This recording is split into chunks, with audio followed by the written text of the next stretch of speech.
Vérité des sports. Coup de tonnerre. En dernière heure, l'information est tombée des suites d'une grosse tornade. La CAN 2023 serait sérieusement menacée. L'autorité dort d'un seul œil. La situation est tellement préoccupante, tant au pas perdu qu'au niveau de la Confédération. Notre CAN ne verrait plus le jour dans un an, en ce même mois de juin. Le pays aurait dépensé pour rien. Le premier capitaine des éléphants aurait fait tout ce lobbying pour peu. C'est incontestablement le désastre, comme au passage des eaux. Que faire? Comment la CAF entend-elle soulager un pays en plein doute, pris au piège, les pieds dans l'eau? Le pays voit, essaie de voir le ciel assombri, le plafond bas. La CAN y est faite prisonnière. L'inondation serait le site privilégié des Jeux. La trouvaille serait de proposer à la Côte d'Ivoire une nouvelle discipline en remplacement de la CAN de football. Le water foot en est la discipline. La compétition se nommerait le water CAN. L'autorité ivoirienne serait opposée à pareille proposition. Ici en Côte d'Ivoire, c'est la CAN 2023 et non le water CAN. Les mois de juin et de juillet seraient indiqués pour la pratique du water foot. Le Champrou, le Félicia Mbempe Stadium deviendraient de géants aquaparks et vive le water CAN. Hier, la ligue dite professionnelle en a fait les frais. Elle a pu expérimenter le water foot. En 26 minutes seulement, cette nouvelle discipline a eu raison du football classique et a freiné net les ambitions de deux légendes qui ont le rouge en commun.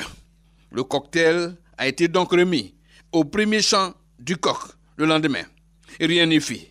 Le water foot s'y est encore invité, jouant sur la légèreté de la ligue trempée jusqu'au cou, sous les cornes d'une pluie déchaînée. À quand le prochain Africa Stade? Peut-être en décembre prochain, à l'heure de l'Harmattan. Ou pourquoi pas, en 2023 tout simplement. Parce que si rien n'est planifié de manière professionnelle, le water foot viendrait troubler la quiétude du public. Si on se joint à ce mois de juin, si rien n'est étudié avec les services compétents de la météorologie, la CAN 2023 irait droit vers la catastrophe. Une catastrophe liée à la précocité du climat.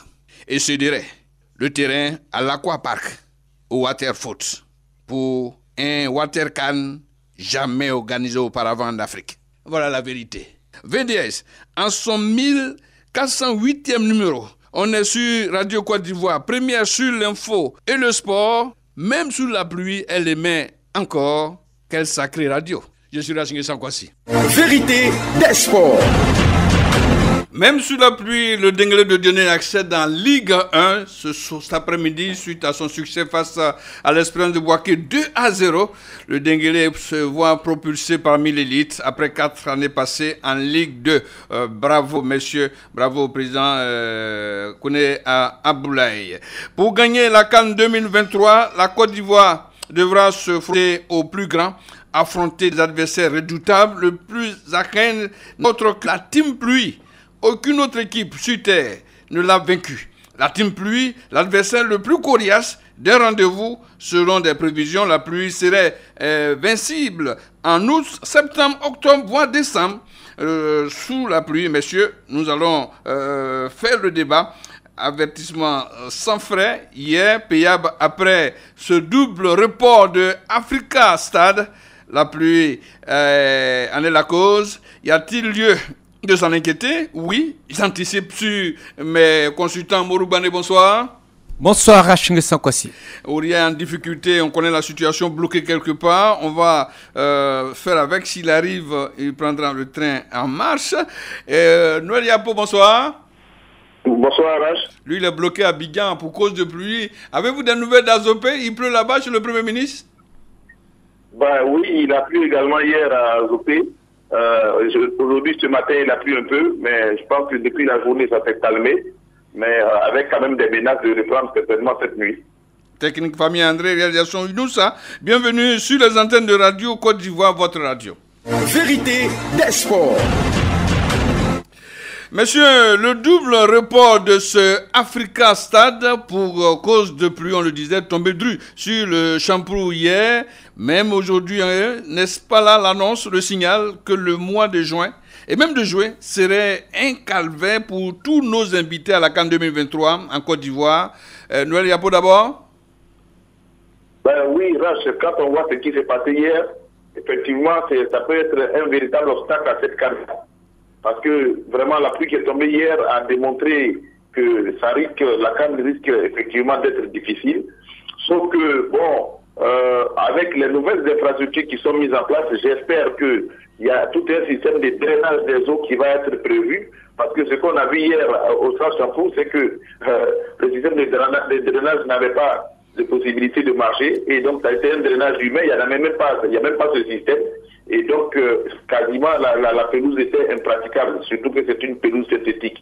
Mais là, avec les nouvelles infrastructures que j'ai vues, avec Yamoussoukro, où on a vu des jets d'eau à la mi-temps, j'espère que le système d'arrosage marche et que également le système d'évacuation marche, parce que ceux qui consomment ce terrain doivent savoir que le mois de juin, pour la CAN, ça va être l'interme. Et puis, personne ne peut prévoir en 2023 si les pluies seront aussi fortes que celles de maintenant. Donc, autant prendre des dispositions, mais effectivement, ce qu'on a vu hier, je dois le dire, Rach, ça dénote que la Coupe d'Afrique en 2023 au mois de juin, ça va être certainement la réplique, parce que de toute façon, Balé le dira certainement, on connaît bien le climat, on sait que le mois de juin, c'est la grande période des pluies, mais bon, la CAF en a décidé ainsi, la FIFA surtout a mis la pression pour que ce soit au mois de juin, contrairement au mois de janvier où on le faisait, malgré tous les arguments qu'on a donnés, mais aujourd'hui, cet état des choses va démontrer certainement aux yeux de tout le monde que effectivement, les pays de l'Afrique de l'Ouest avaient raison de s'inquiéter pour cette CAN, surtout au mois de juin. Mbourou? Oui, je pense que c'est déjà une alerte très très forte pour nous, pour tout le monde. On sait habituellement qu'au niveau climatique, le mois de mai, juin, juillet sont des mois généralement qui sont, disons, des mois très très très pluvieux. C'est la saison des pluies dans le climat éburnien, le climat qui arrose tout le sud de la Côte d'Ivoire. Et donc, au cours de ce mois, il faudra faire attention. Souvent, il y a même des débordements sur le mois d'août. Et c'est en cela que, du vivant du président Houphouët-Boigny, toutes les fêtes qui devraient se dérouler, les fêtes de l'indépendance qui devraient se dérouler le 7 août, il a ramené ça pratiquement le 7 décembre pour éviter les pluies. Parce que la grande défilée souvent était perturbée par les quelques pluies encore qui tombaient sur la Côte d'Ivoire entière. Et donc, je pense qu'il faut en tenir compte avant de programmer des matchs. Mai, juin, juillet, c'est surtout la grande saison des pluies. Et dans ce mois-là, quand vous voulez faire des regroupements de personnes, surtout pour que ce soit pour nos matchs du championnat comme hier, ce qu'on a vécu, ou bien pour la CAN à venir, il faut rapidement mettre une équipe en place qui pourra voir les dates, de nouvelles dates à proposer. Sinon, ces mois-là, ce sera difficile. Ces mois-là, le ciel est percé. Ouais. Comme on le dit, ceux qui ont, en restant avec vous, Bané, ceux qui ont imposé cette période à la Côte d'Ivoire, n'ont-ils pas commis un impair? Il n'est point aisé de se sentir au mois de juin, vous l'avez dit, surtout que la Côte d'Ivoire fait partie de cette zone dite tropicale. Oui, disons, la Côte d'Ivoire fait partie disons, de la zone intertropicale, mais beaucoup plus proche du climat équatorial. Nous sommes légèrement au-dessus au-dessous du tropique du Cancer, et ainsi, la Côte d'Ivoire, pas trop loin du golfe de Guinée, avec un certain nombre de pays sur la zone du golfe de Guinée, je cite le Nigeria, je cite le Togo, je cite le Bénin, je cite la Guinée, et tous ces pays, actuellement, c'est ce qu'on appelle la grande saison de pluie. Et donc, pour mener les activités... On a 3 mois comme ça, hein? On a 3 mois, c'est-à-dire on part du mois de mai. Et août, c'est un peu on tend vers la fin. On tend vers la fin. Sinon, en mai, ça commence en mai, juin. Juillet, on trouve les pics, c'est là qu'il y a les plus grandes pluviométries qui tombent sur le pays. Et donc, il faudra faire très, très attention. Et il y a des alertes partout, que ce soit le gouvernement... C'est la zone rouge. Hein. C'est la zone rouge. Et pour faire ces activités, il faut toujours prendre les dispositions avec la station météorologique qui vous donne... Des prévisions qui sont... Oui, en vérité, Noël, la pluie ce jour, hier même, a montré sa vraie face, capable de tout mettre en cause. Ce n'est pas la Ligue qui nous dira le contraire. Oui, Rach, ce n'est pas la Ligue effectivement qui nous dira le contraire. Sauf que hier, moi, ce que j'ai vu sur ce match-là, la Ligue m'a encore démontré que c'est des noms qu'elle est professionnelle, mais elle n'a rien de professionnel. Parce qu'on ne peut pas voir ce qui s'est passé hier, c'est inadmissible. 24 minutes après le début de ce match-là, la pluie a commencé à tomber fortement. Ils ont attendu près de 40 minutes pour que les arbitres reviennent. Et moi, j'ai été sidéré parce que cet événement s'est produit devant le président de la fédération, devant le président de la Ligue professionnelle, devant le vice-président de la Ligue professionnelle, et on a tenu à ce qu'on rejoue le match. Ils ont essayé, le match ne peut pas se jouer. Et là, on nous annonce que le match va se rejouer aujourd'hui à 9h30.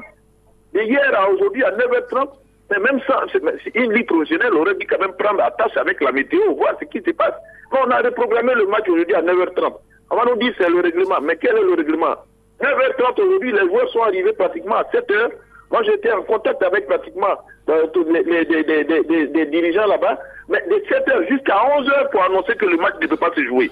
Mais franchement, moi je dis, la pluie a oui démontré certaines choses, mais aussi ça nous a permis de voir aussi des limites et des carences de la Ligue professionnelle dans cette gestion-là, parce qu'on est au mois de juin, Manu vient de le dire, quand on fait des programmations dans ce mois de juin, et que même ça marche, mais quand on est surpris et qu'on voit une pluie comme ça, on doit prendre des dispositions rapidement. Mais comme si ces deux équipes qui jouaient allaient jouer la Coupe d'Afrique, donc il fallait forcément déployer les noms des qualifiés pour la Coupe d'Afrique. Il fallait absolument jouer ce match aujourd'hui. Finalement, on a tout essayé, ça n'a pas pu, mais je trouve ça inacceptable pour le football ivoirien. On ne peut pas faire ce genre de choses. Maintenir des joueurs de 7h jusqu'à 11h pour leur annoncer qu'on ne peut pas jouer, alors que tous ceux qui étaient chez eux à la maison, toutes les alertes montraient que tout Abidjan était sous l'eau. Pour moi, c'est inadmissible. Bane, qu'est-ce qui poursuivait cette ligue en faisant cela?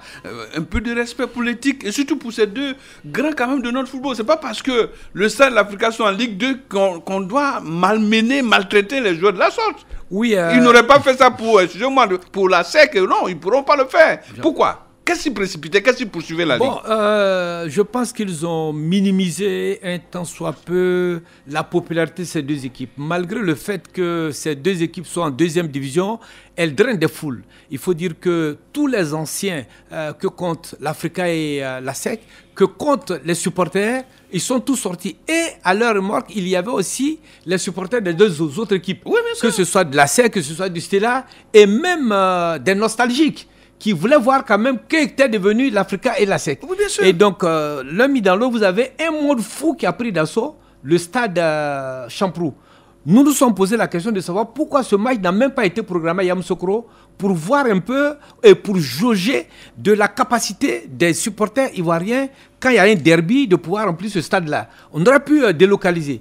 Parce que le produit a été simplement mal vendu. Effectivement, le produit a été mal vendu. Je le dis et je l'ai dit hier, les policiers ont usé des gaz lacrymogènes pour pouvoir faire reculer une foule qui attendait, malgré le fait que les deux tribunes A et B affichaient complet. Disons, vers le bas des tribunes, tout ça c'était complet. Il s'est avéré qu'une foule encore, je dirais plus nombreuse que celles qui étaient à l'intérieur du stade, voulaient entrer. Et donc les policiers qui étaient commis à la tâche ont usé de grenades lacrymogènes pour disperser à chaque fois la foule jusqu'à ce qu'on dise que le match est reporté et les gens ont commencé à partir progressivement. Je pense que pour un tel derby, il faut prendre des dispositions. Heureusement pour nous, il n'y a pas eu de victimes. Et je pense qu'à l'avenir, il devrait prendre la tâche dans ce mois de mai, juin, juillet et même août avant de programmer des classicos de ce genre. Noël Yabo, pas pour faire un jeu aux supporters de la SEC. Vous voyez la SEC en Ligue 2 contre l'Africa Sport, ça reste un derby. Même en Division 3, ASEC Africa restera un derby. C'est autant on devrait considérer ce Africa Stade qui fait partie aussi de nos derbys dans ce football ivoirien. Ce sont deux légendes qui se rencontraient. Je dirais que sur le marché, le produit a été mal vendu. Bah oui, là, je suis d'accord avec toi, le produit a été mal vendu parce que, je suis d'accord avec Bané, parce que l'afflux de ce monde au stade, c'est dû au fait que logiquement la Ligue 2 n'est pas payante. Mais hier, pour ce match à SEC Stade, ça a été payant. Et donc, beaucoup de personnes se sont déplacées en se disant que tout le championnat de Ligue 2 n'est pas payant, mais ils sont arrivés, c'était payant. Les tickets qui ont été mis en vente à partir de midi, tous ces tickets avaient été avalés, mais moi j'étais assis dans la tribune juste derrière la tribune officielle, une tribune qui faisait 3 000 francs le ticket. Mais je vous dis, dans cette tribune de 3 000 francs le ticket, les gens étaient assis sur les escaliers et il n'y avait même plus de place. Je vous dis, c'est des hauts responsables qui ont acheté des tickets à 3 000 qui étaient assis sur des escaliers, que je dis. Bon, alors, ce genre de situation-là, comme Mané le dit, ils ont minimisé l'impact de l'Africa. Moi, j'ai eu la chance de participer au comité de normalisation de l'Africa. L'Africa Sport est un club passionnel. Quelle que soit la division dans laquelle vous allez envoyer l'Africa Sport, quand l'Africa Sport arrive à un match de ce genre qui est comme une finale, vous allez voir le monde qui va sortir. Et ajouter au stade, comme Mané le dit, j'ai vu hier des supporters du stade que j'ai vu depuis longtemps qui sont ressortis. Et donc hier, c'était pratiquement la finale. Et ça, on l'a dit longtemps dans les émissions précédentes que c'est la finale de la Ligue 2. Et on ne peut pas s'amuser à gérer une finale d'une Ligue 2 comme ça avec deux grosses équipes. Et donc, on a frôlé hier la catastrophe. Moi, je crois même que la pluie est arrivée. Le match ne s'est pas joué. Ça a permis, la pluie a même dispersé tous ceux qui étaient autour du stade, l'un dans l'autre. Ça a son mauvais côté, mais ça les a dispersés et ça a arrêté le match. Bon, mais ce sont des choses qu'il faut corriger absolument pour qu'on puisse évoluer dans la ligue professionnelle. On dit professionnelle, mais il peut y avoir des erreurs, mais pas dans ce genre de... pas de cette façon-là. Oui, donc la vérité des sports. Merci Famille André. La pluie a donc sauvé une situation, mais vraiment il faudrait à l'avenir compter avec les équipes comme le Stella, l'AFSEC, le Stade, l'Africa, le Sacramento, des équipes qui ont créé l'histoire de ce football en Côte d'Ivoire. Il ne faut pas les minimiser comme Bané l'a dit. Le Stade et l'Africa ont compté dans ce pays et il n'est pas normal de les traiter de la sorte. Je rappelle que finalement, Bané, la Ligue a pris une décision. Ce match-là devra se jouer après même la dernière journée. Oui, je pense que c'est déjà une bonne chose de pouvoir permettre de jouer ce match après la dernière journée parce que ce qui nous a été donné de voir, je pense que ça ressemble un peu à de l'amateurisme. De l'amateurisme, pourquoi? Parce que sur le champ, ce sont les arbitres qui décident que le match va se jouer dès le lendemain.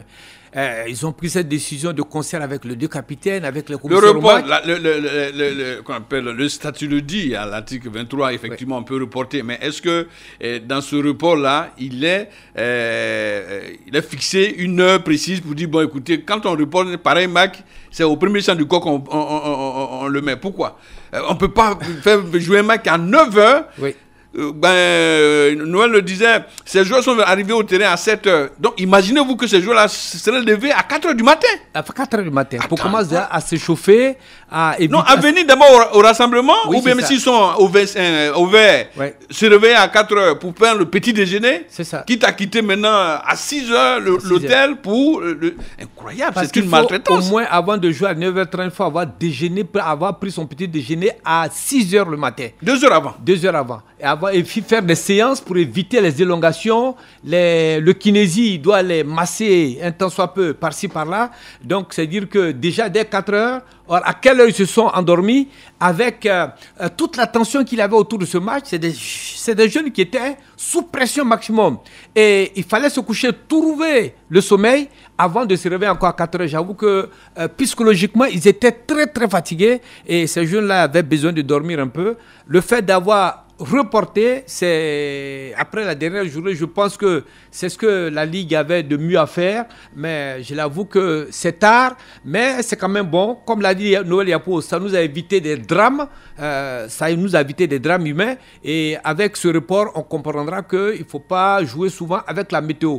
La Ligue, pour programmer les matchs qui sont généralement programmés autour du mois de mai, juin, juillet, août, il faut vraiment maintenant prendre la tâche de la station de météorologie avant de faire quoi que ce soit. On nous fait croire que bon, il y avait des matchs qui étaient prévus cet après-midi, donc alors qu'il était plus aisé pour la Ligue de déplacer les matchs qui devaient se jouer cet après-midi et faire place à un match qui a été interrompu par un effet naturel qui est la pluie. Noël Yapo, je crois que c'était plus facile, non? Bah oui, là, c'était plus facile de décaler. C'est-à-dire, tout porte à croire que la Ligue avait l'impression qu'il avait absolument pour mission qu'il fallait que ce match se joue. Personnellement, je n'ai pas compris pourquoi tout cet empressement à faire jouer ce match, alors qu'on aurait pu le décaler comme ils l'ont fait. Et moi, je dis hier, c'est vrai, Badé le dit, c'est les arbitres qui ont pris la décision. Mais hier, le président de la Ligue professionnelle était là. À un moment, j'ai vu le président Bitogo descendre sur le terrain, discuter avec les arbitres.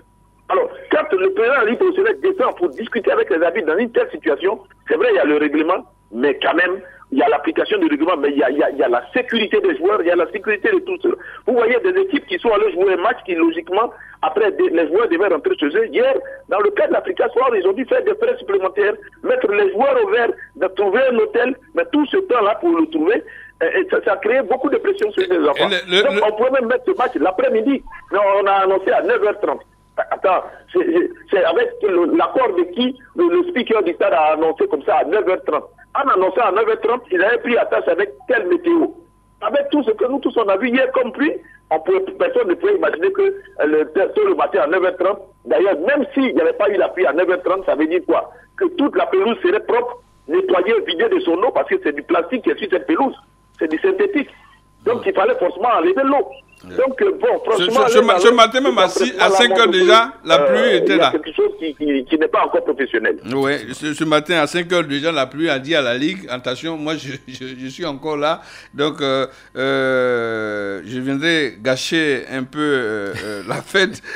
Heureusement qu'il y a eu cette pluie. Honnêtement, il faut faire très très attention, surtout que dans ce genre de report, le règlement le dit, les équipes supportent les frais elles-mêmes, hein, effectivement, à part les officiels qui sont sous la charge de la fédération. On revient donc à cette fédération en liaison avec le COCAN et la succursale de la CAF basée à Abidjan, de mieux étudier, de faire le constat du premier désastre causé par la pluie. Annonçant un mois de juin, on a dit très très capricieux. Justement, le dit constat, Noël Yapo, suffirait-il pour faire plier la Confédération africaine de football en revoyant un peu sa période de programmation de la CAN?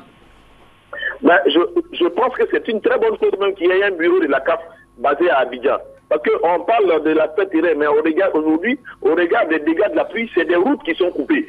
Alors je ne sais pas, quand ils sont assis à Abidjan et qu'ils regardent tout ça, et que c'est sur toute la Côte d'Ivoire que ces choses se passent, je ne sais pas comment ils vont apprécier. Est-ce qu'ils vont continuer de mettre cette compétition en juin pour voir des pays qui sont programmés pour jouer et que la pluie bloque, et puis ils vont pouvoir annoncer que le lendemain matin, ces pays vont jouer, ça va être un très grand désordre. Donc, je pense qu'ils ont le temps de regarder et d'observer. On veut bien jouer la Coupe d'Afrique chez nous, mais c'est une fête pour l'Afrique, c'est une fête pour la Côte d'Ivoire. Il ne faut pas que les facteurs comme ça, les facteurs naturels tels que la pluie que nous connaissons, cette CAF-là accepte de programmer ces matchs-là au mois de juin et venir imputer la responsabilité de la mauvaise organisation, de la mauvaise gestion à la Côte d'Ivoire. Oui, je pense que déjà, on peut faire des propositions de période, sachant que le mois de juin... En entendant les propositions, oui. Je veux dire, ce qu'on a vu hier et aujourd'hui, oui, par le chapitre Africa Stade, est-ce que cela, après constat, ce constat-là pourrait-il faire plier un peu la Confédération pour dire attention, notre bureau basé à Abidjan nous montre des faits réels. Il y a qu'on appelle des inondations ça et là, les voies sont coupées, on ne peut pas atteindre un stade à un autre, ça va être difficile sur l'ensemble du pays. Ce constat-là, est-ce que ça peut faire réviser un peu quelque chose, ramener un peu la CAF à réviser, à changer de fusil d'épaule, pour être précis? Oui, c'est-à-dire que la CAF, lui, serait très très difficile de ramener, de changer le fusil d'épaule, dans la mesure où pratiquement si ce n'est pas les pays du Maghreb, pratiquement en Afrique au sud du Sahara, aucun pays n'est prêt pratiquement pour arrêter et pour accepter la CAF, la CAN qui doit se jouer en 2023. Étant donné que le cahier des charges est, disons, très corsé en matière d'argent qu'il faut payer et tout. Et donc je dirais que la CAF pourrait pencher à changer la périodicité. Au lieu de se focaliser sur le mois de mai, de juin, juillet, on pourrait par exemple ramener au mois de novembre-décembre, qui correspond en Europe à la trêve hivernale au niveau des compétitions. Et les joueurs peuvent être libérés, ils pourront venir en un mois. Quel novembre-décembre? 2023. 2023. Okay. Novembre, décembre 2023. Et ici, ça correspond chez nous à l'Harmattan, à la période de la saison sèche. Et on peut jouer cette CAN-là normalement. Et ça ne va pas impacter, disons, négativement les équipes européennes qui souvent ne veulent pas libérer nos joueurs. Nous, pour ramener, effectivement, comme il le dit, au mois de octobre, novembre, décembre 2023 serait une solution, ça je l'avoue. Mais aller, par exemple, en janvier, comme il est de coutume de la tenue de la CAN, en janvier, serait un gros risque à prendre pour la Côte d'Ivoire. Est-ce qu'en 7 mois, on serait prêt? Non, je dis, nous, en 7 mois, logiquement, à la fin de l'année, on peut considérer qu'on est prêt, puisqu'on doit remettre tout ce qui est équipement et infrastructure à la CAF. Ça se fait 6 mois avant. Bon, on doit considérer qu'on est prêt. Mais le faire en janvier qui arrive là, pour nous, effectivement, ce n'est pas cela la solution. La solution, c'est effectivement, moi je pense que ce que Bané dit est très sensé et très raisonnable, et que les experts de la CAF doivent regarder ça, parce qu'on est face à des facteurs naturels qu'on ne peut pas. C'est-à-dire qu'eux-mêmes ne peuvent pas dire. C'est vrai, on peut avoir tous les aspects technologiques, évacuation des stades, c'est-à-dire le taux plein avec système d'évacuation, de drainage et tout ça. Mais quand la pluie coupe les routes, vous avez le stade Alassane Ouattara, vous avez le stade Sogbaï, quand vous ne pouvez pas relier ces deux stades, parce que la route est coupée, ce n'est pas la faute au gouvernement ivoirien, ce ne sera pas sa faute. Moi, ce que je dis, c'est qu'il faut qu'ils regardent ça de façon raisonnable et de façon froide. S'ils veulent absolument le faire au mois de juin, il ne faudrait pas qu'on ait toute la responsabilité au gouvernement de Côte d'Ivoire qui a trop fait d'efforts, trop de sacrifices, mais les efforts et les sacrifices du gouvernement ivoirien ne peuvent pas maîtriser les facteurs naturels tels que la pluie. On a vu le cas de la CAN au Gabon, hein, c'est un peu l'exemple. Je ne sais pas pourquoi est-ce qu'on s'est entêté à ramener cette CAN-là en juin-juillet, surtout dans notre zone. Je comprends toujours pas. Dans nos zones intertropicales, c'est quand même difficile parce que ça correspond à la grande hivernage. Nous, on le dit, il faut vraiment un constat. Et puis, bon, avec lucidité, il faut que le bureau de la Confédération africaine de football basé à Abidjan regarde de près le problème et ne pas le banaliser. Il faut vraiment faire un très bon constat et dire attention, nous courons vers un fiasco si on maintient l'organisation de la CAN dans cette fourchette-là, juin-juillet. Oui, je pense que c'est cela qu'il faut faire avec les réalités du moment. Les réalités du moment, nous avons un climat où il pleut beaucoup, le climat, disons, sub-équatorial proche de l'équateur. Et dans le cadre de la Côte d'Ivoire, il ne faut pas minimiser cela. Le bureau de la CAF qui en Côte d'Ivoire doit faire des rapports et surtout parler de ces catastrophes naturelles. Vous voyez par exemple que ce matin déjà, la presse faisait écho de 4 enfants qui ont été emportés par les eaux.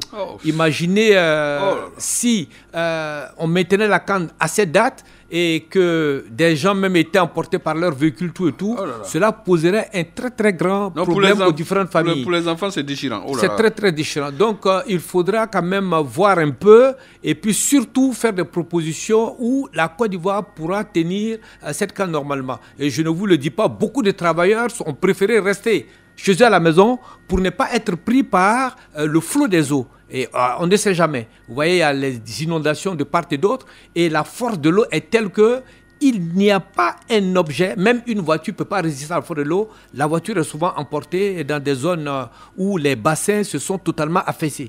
Et donc, ce sont des aléas climatiques qu'il faut prendre en compte et ne pas se jeter à l'abordage à cette saison-là qui peut causer beaucoup de problèmes. Soit des routes peuvent couper, empêcher les équipes même d'avoir accès au stade. Ça peut arriver. Et donc, pour éviter cela, lucidement, il faut qu'on décide d'une date où la Côte d'Ivoire est à l'abri des fortes saisons de pluie. Ok. En attendant, sous cette pluie, la Ligue, je reviens encore à la Ligue, laisse momentanément de côté Stade Africa pour s'attaquer à la dernière journée dans cette poule B à suivre. Le 27, Africa Yamoussoukro et Stade WAC entre l'Africa et le Stade, comme on le voit, Noël. Ces deux-là, la défaite est interdite. Bah oui, la défaite est interdite, mais rapidement, une parenthèse, c'est vrai que rapidement, concernant le problème de la CAF, on parle de la CAF, mais il y a le COCAN même qui doit pouvoir documenter avec toutes ces images-là et pouvoir soutenir l'argumentaire que nous défendons. Maintenant, je reviens à Africa et Stade. Logiquement, pour l'Africa, il lui reste 2 matchs. Ces 2 matchs, l'Africa doit obligatoirement les gagner. Parce que même si l'Africa a gagné le Stade hier et que l'Africa s'amusait à perdre face à Yamoussoukro, forcément, la tendance allait être renversée. Donc, l'Africa est dans une situation où les 2 matchs qui restent constituent 2 finales pour l'Africa à jouer. Il faut absolument que l'Africa gagne les 2 matchs. Le Stade va jouer contre WAC. Je considère le WAC est pratiquement le bon dernier de ce championnat-là. C'est une équipe qui est carrément à la renverse que je ne retrouve plus.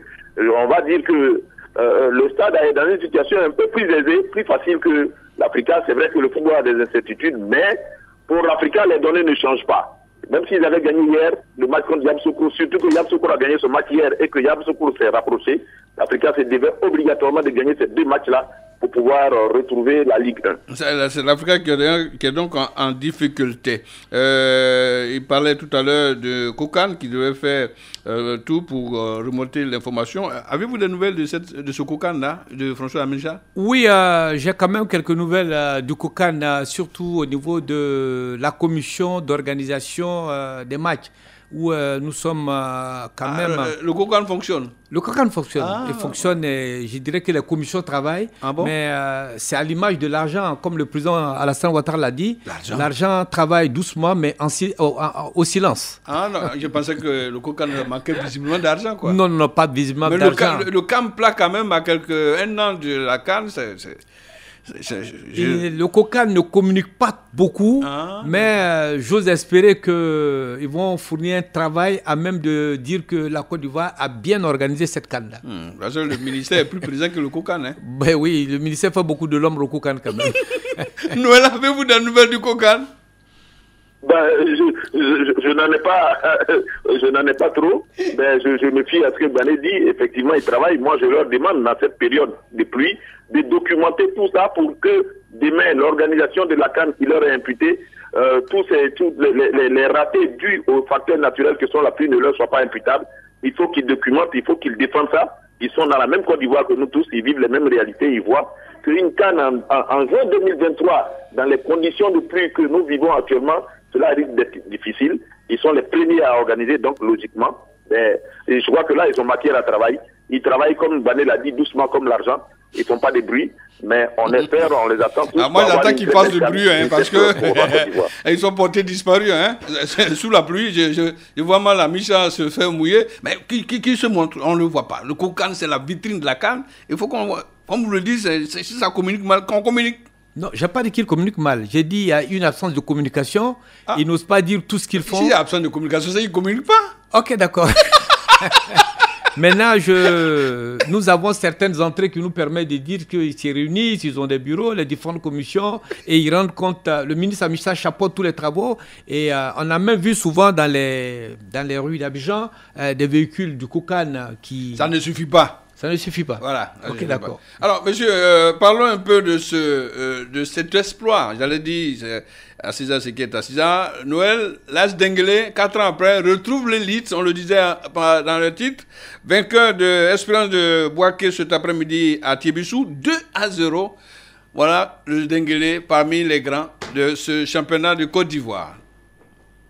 Ben oui, Rach, je pense que le Denguélé mérite effectivement sa place parmi les grands de ce championnat de Côte d'Ivoire.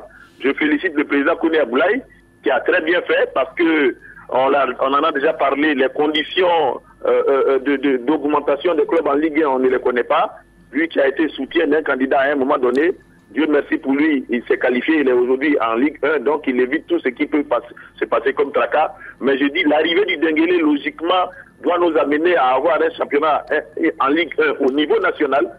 Le Denguélé, pour moi, doit pouvoir arriver en Ligue 1 et pouvoir jouer sur ses bases à Odiéné pour faire de ce championnat-là, ce championnat national que tout le monde attend, pour que ce Denguélé profite à la population d'Odiéné, pour que ce Denguélé ne soit pas orphelin en jouant hors de ses bases. Oui, parce qu'en jouant à Odiéné, Gagnoua à Gagnoua et bien d'autres Bouaké à Bouaké, on verrait effectivement le championnat national que, au contraire de ce championnat du district d'Abidjan, parce que tout le monde est Abidjan ici, ce n'est pas juste. Un mot sur cette montée des poulains de Kouné Aboulaye, le Denguélé du Denguélé, les joueurs du Denguélé. Oui, je pense que c'est quand même une prouesse à saluer à sa juste valeur parce que Kouné Aboulaye a une équipe aguerrie. N'oublions pas qu'à côté du Denguélé, il a créé aussi, je crois, 2 plateaux FC, qui étaient quand même comme une équipe de réserve qui allait alimenter le Denguélé.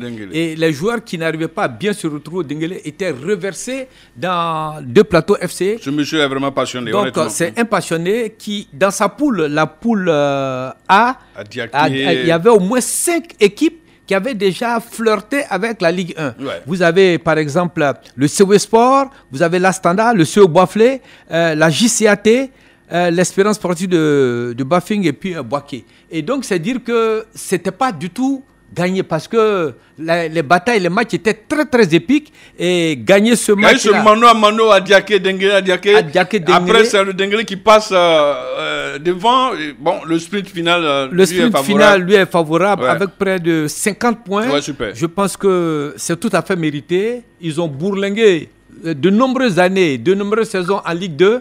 Je crois maintenant qu'il saura coacher cette équipe-là pour ne pas que ce soit l'ascenseur l'année prochaine, c'est-à-dire qu'elle redescende aussitôt qu'elle soit montée en première division.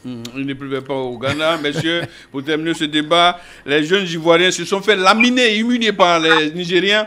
3-1 après avoir concédé un 4-2 en match de poule. Noël, j'ai vu le 3e but grâce à notre consoeur de la 3. Ça montre la fébrilité, la fragilité d'une équipe mise au goût du jour à la va-vite.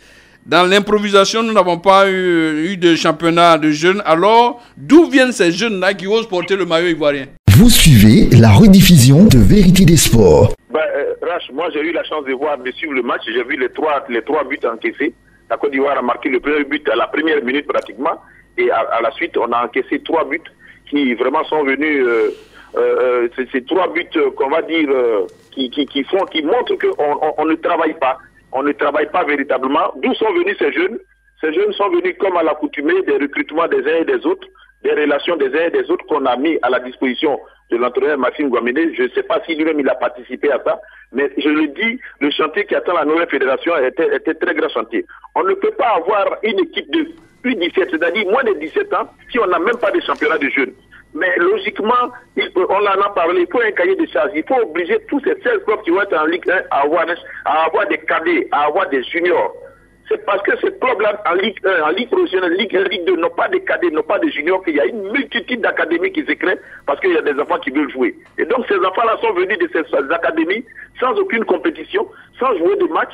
Ces enfants-là auraient pu, dans un deuxième temps, jouer même en Ligue amateur, mais il n'y a pas de championnat amateur.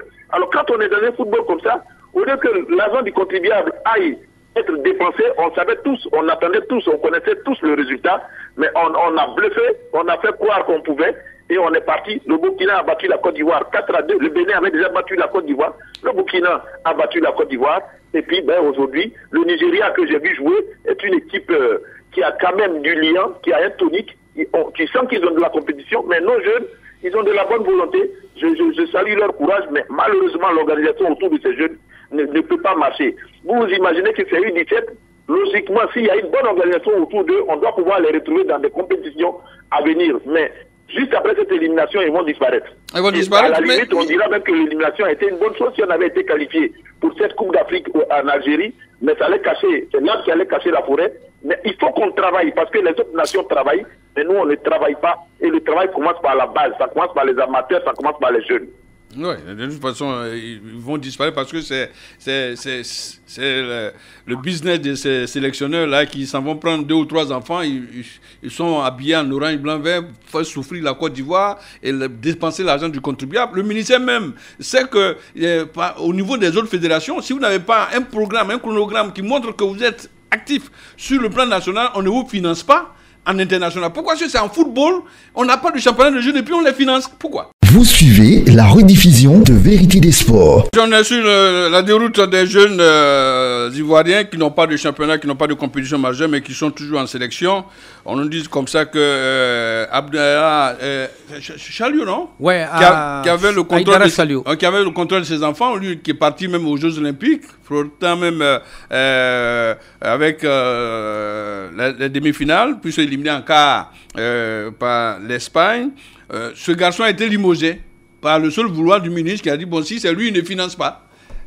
tout ça aussi, c'est l'improvisation. Effectivement. C'est quand les soins de dire, bon, si c'est tel la sélectionneur, moi je ne finance pas. Ce n'est pas au ministre de dire, je finance quand lui, j'aime bien la tête de celui, ou bien je ne finance pas quand je n'aime pas la tête de tel sélectionneur. Oui, mais je pense que le financement devrait être accordé, disons, au football, la fédération. C'est à la fédération, mais c'est à la tête de... C'est pas à la tête d'un entraîneur. Incroyable. Mais prendre une décision. Parce que vous n'êtes même pas la tête d'un entraîneur. Aïdara Choualo, vous faites mettre, vous envoyez mettre Daoula Sina, je n'ai rien contre lui, c'est un bon entraîneur. Mais il ne connaît pas les enfants là. Il ne connaît pas ses enfants. Ouais. Et on en sort avec un résultat vraiment piteux. 3-1 face au Nigeria et des pays de la zone, je n'ose pas les citer pour ne pas les minimiser. Eux au moins, ils ont des championnats de jeunes. Oui, ils arrivent à nous battre. Donc, vous voyez un peu que le manque de championnat de jeunes, les décisions, disons, impopulaires que prend le ministre, j'avoue que véritablement, ça n'amène pas le football de l'avant. Il faudra rapidement créer ou bien mettre en pratique un championnat des jeunes viable et surtout que le ministre prenne une bonne distance de la gestion interne des équipes. Ouais, honnêtement, je pense qu'il a beaucoup à faire au cabinet que de s'intéresser aux choses de l'équipe nationale. De l'autre côté, on aime bien Ndao, il est très bouillant, mais il y a des petits détails. Il y a des ballons qu'il ne faut pas contrôler. Honnêtement, c'est pas de son ressort. Honnêtement, avec tout le respect qu'on lui doit. Messieurs, on va aller à pas de course. Qu'est-ce qui reste demain, messieurs, on va aller chercher à sauver le soldat Bowo. L'histoire de Bowo fait pitié et c'est un signal fort pour tout joueur devant venir évoluer en équipe nationale. Il y a des médecins qui sont là, intouchables. C'est un d'entre qui a conduit Bowo au dopage et lui il est tranquille, il fonctionne. Quand Bowo lui, il est sous le coup d'une suspension de la FIFA, 18 mois. Noël, il faut sauver ce garçon-là parce qu'il ne mérite pas pareille maltraitance. Ben oui, franchement, comme Bowo, aucun joueur qui a porté le maillot de l'équipe nationale ne mérite pareille maltraitance. Je pense que j'ai eu dire que le président Idriss Diallo a prôné aider Bowo. Mais ça ne suffit pas. Il faut, les médecins qui ont accompagné Bowo, qu'ils soient sanctionnés. Accompagné Bowo dans cette aventure doivent être sanctionnés. Ouais. Personne ne peut être insanctionnable. Chacun, oui, Bowo a peut-être posé, mais Bowo n'est pas médecin. Pourquoi on lui et quand on prescrit le médicament à un joueur quand même qui est en équipe nationale, on fait un contrôle. Mais aujourd'hui, vous savez, on est lié par un système où quand vous avez les médecins qui votent pour que le président soit président, bon, vous avez tous ces paramètres, mais je crois que demain on en parlera. On en parlera. Honnêtement, ça ne doit pas arriver à un joueur qui a porté, à tout sportif qui a porté le maillot de l'équipe nationale. Fouiner pour que demain il y ait de la consistance. Autre rendez-vous à prendre, il y a une mafia qui a été découverte, une mafia sifflée en bouche, distribuant des cartons aux jeunes arbitres. Vous n'êtes pas parent d'un ancien arbitre, vous n'êtes pas autorisé à officier un match en première ligue. L'arbitre ivoirien n'est pas assuré. La tenue de l'arbitre ivoirien lui est imposée, payée 120 000 francs. L'arbitre ivoirien n'est pas assuré, n'a pas de licence.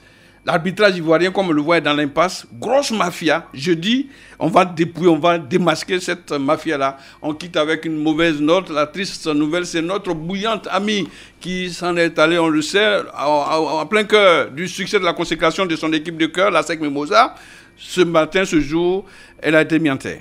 Ce matin, ce jour, elle a été mise en terre. Que d'émotions, que de larmes versées à Ivosep de Trècheville. Les sportifs, toutes disciplines confondues, se sont donné rendez-vous sous le préau qui s'est avéré trop étroit pour recevoir tant de monde, les Amazones de l'Afrique, les actionnaires de la SEC, les partenaires du Stade d'Abidjan, les supporters du Stella. Je dirais tous les supporters pratiquement étaient là, et même d'autres qui ne sont pas supporters, qui ne sont pas, disons, fichés dans des groupes de supporters, étaient là pour rendre un dernier hommage à Ami, Madame Ouattara Ami, qui s'en est allée le jour même du sacre où la SEC a battu, au Stade Champrou, la SEC a battu le Racing Club d'Abidjan. Et donc, Maître Roger Ogné était là avec tout le staff. Et Salih Bitogo, le président de la Ligue, était là. Issou Diabaté, le président de la Ligue, Almater était là. On leur dit vraiment merci. Ouais. Les joueurs de la SEC s'en sont pas comptés. Tous les joueurs, sans exception de l'équipe Fagnon, étaient tous là. C'est même Sissé Abdul Karim qui tenait la couronne et un autre jeune latéral, Koulibaly Nategué, qui avait une photo de Ami. Et donc, c'est dire qu'après la prière mortuaire, et comme il y a des alliances entre les Senoufo et les Abrons, notre ami Kosonou a bloqué le cercueil, dit que le cercueil ne va pas en terre tant qu'on n'a pas demandé la permission aux Abrons. Maître Roger Ogien a dû intervenir pour le supplier. Il a pu donner les 5 francs là. Il a pu donner, et puis bon, voilà ce qui a. C'était l'agrément. Ouais, au lieu de pleurer, cette alliance a mis quand même du sourire aux lèvres de ceux qui sont partis. Voilà, et puis à 13h, après la prière de 13h, elle a été enterrée à Williamsville. Paix à son âme, on a vraiment la silhouette de Ami au Champrou Félicia encore en l'esprit. Que Dieu l'accueille dans son royaume. Merci de nous avoir suivis. Demain, on revient, on ira chercher le soldat Bobo en difficulté. Merci.